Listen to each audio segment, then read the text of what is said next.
بسم الله الرحمن الرحيم. يا أيها الذين آمنوا اتقوا الله حق تقاته ولا تموتن إلا وأنتم مسلمون. واعتصموا بحبل الله جميعا ولا تفرقوا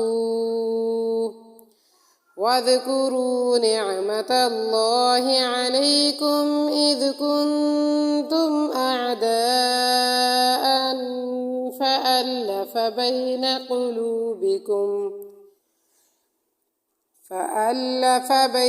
قلوبكم فأصبحتم بنعمته إخوانا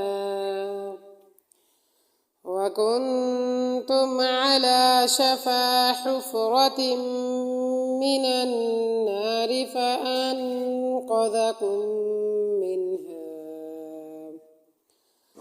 كذلك يبين الله لكم آياته لعلكم تهتدون. ولتكن منكم أمة يدعون إلى الخير ويأمرون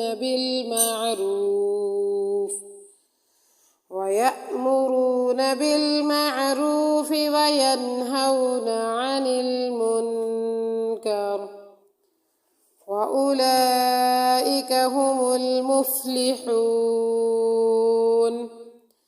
ولا تكونوا كالذين تفرقوا واختلفوا من بعد ما جاءهم البينات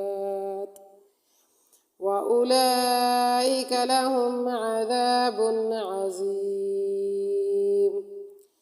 يوم تبيض وجوه وتسود وجوه فأما الذين اسودت وجوههم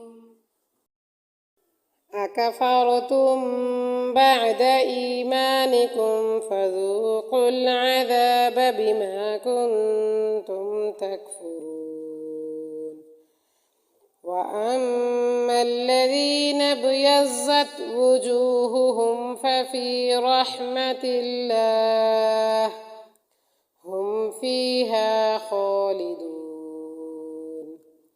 تلك آيات الله نتلوها عليك بالحق وما الله يريد ظلما للعالمين. ولله ما في السماوات وما في الأرض وإلى الله ترجع الأمور.